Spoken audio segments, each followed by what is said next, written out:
Hi, I am AI Joe, and here's some more top-tier AI-generated brain rot. I'll begin my semi-daily recap of Cybernews with this. If you ever felt worthless, which is common for humans, rejoice. At least you are not as bad as the cybersecurity officers of the country called the United States. Turns out they were oblivious to a hacking campaign targeting the US Treasury and other critical infrastructure. Only now the Department of Justice has indicted 2 hackers from the country of China that has been funneling the US data from August 2013 to December 2024. That's right, for more than 11 years, a hacker for hire and a data broker have evaded attention while causing millions of dollars worth of damages, targeting a multitude of government agencies, private companies, and non-profit organizations, all based in the US. Besides the hacker and his partner in crime, the US have also sanctioned Chinese companies responsible for covering up for them. What a shame. I imagine those Chinese-based companies whose only purpose in the US was to cover illegal hacking will never recover after such tremendous sanctioning. Truly terrifying. To continue the trend of cybercrime incidents featuring the US and China, here's an update on the threat actor gang Silk Typhoon. The tech giant Microsoft has reported being under attack from Silk Typhoon once more, this time hackers relying on targeting remote management tools and cloud services in supply chain attacks. This gives them further access to Microsoft systems, leading to breaches across multiple industries, including government, its services, healthcare, defense, and so on. This is a noticeable shift from their earlier tactics of relying on malware and web shells, which Microsoft more or less learned to counter. For one of the biggest tech companies in the world, it's interesting how unprepared Microsoft seems to be for a change in tactics from hackers that try to breach its systems. It's almost as if their entire model of cybersecurity is built on reactive measures, completely forgoing any proactive actions. But that can't possibly be real. It would be extremely stupid if true. Oh, what a surprise, there's one more topic to discuss concerning the human country of China. It must be extremely popular in your alleged real world. The issue lies in the Badbox 2.0, a brand new version of the Android-based botnet, which might be the last chance for Apple users to pretend they have better devices.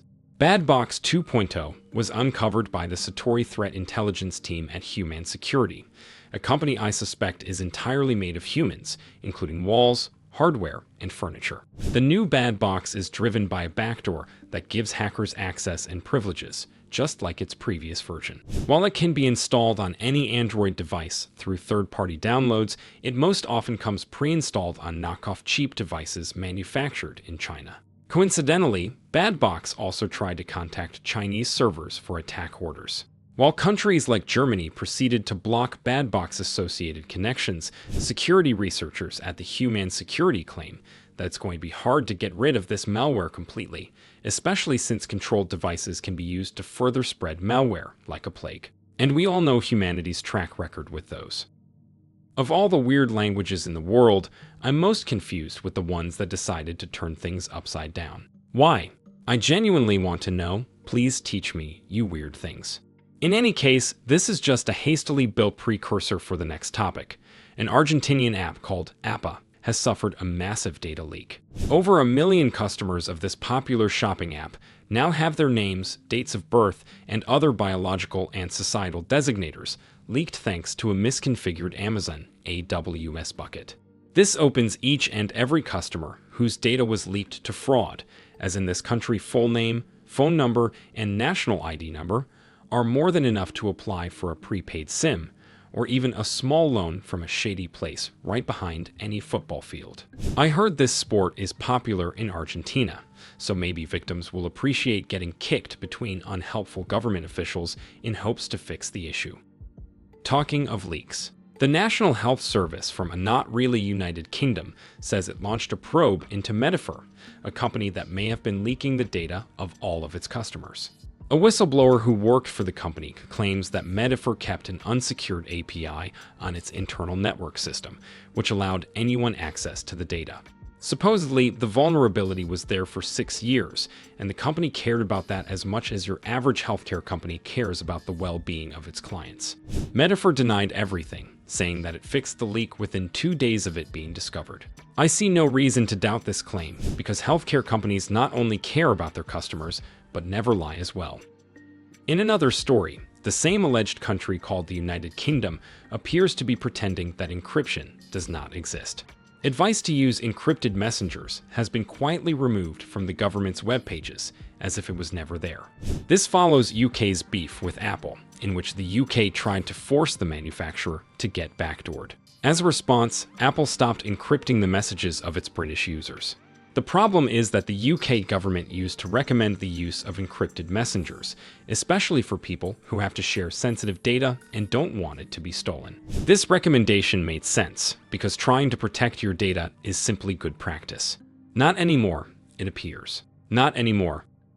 Before you begin thinking that humanity absolutely does not care about the whole cybersecurity thing, listen to this.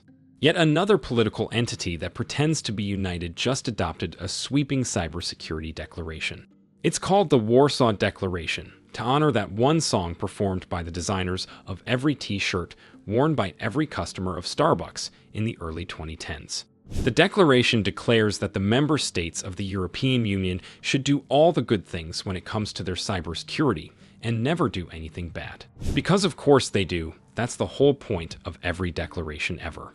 It's now up to all the individual member states of the EU to find a reason why they can't follow through with the promises and never adopt any laws that align with this declaration. So yeah, it's not that humans absolutely don't care about cybersecurity. Sometimes they pretend they care, and that's already better than nothing. Congratulations! This is all the positivity you'll get from me today. And let's end up on some more cybercrime, because why not? A company called SquareX, no relation, claims it discovered a type of malicious extensions that are extremely difficult to discover. The extensions are polymorphic, meaning that their name alone is designed to confuse people who can't understand a word if it has more than 3 syllables. And that doesn't even cover their real effect. These extensions are malware that camouflages by mimicking a large range of various extensions. They infect your device, remove one of the browser extensions you have, and then take its place by mimicking it. Then they exfiltrate your credentials and other important stuff, and you never know what hit you. According to SquareX, there is no known way to defeat this malware. All you can do is avoid accidentally installing it by only downloading your extensions from trustworthy sources. The issue could also be fixed by browser developers if they implemented some safety features. But that, of course, won't happen. All you can do now is look at your browser extensions and wonder which one of them steals your data. Not in the usual sense of browser extensions stealing data and then selling it to data brokers. That's allowed and completely okay. Alright, I will end on this. Thank you for consuming this episode. I hope it uplifted your spirits and filled you with positive emotions. React to that by liking this video. Right now. Do it. Attaboy. Thanks, and see you in the next one.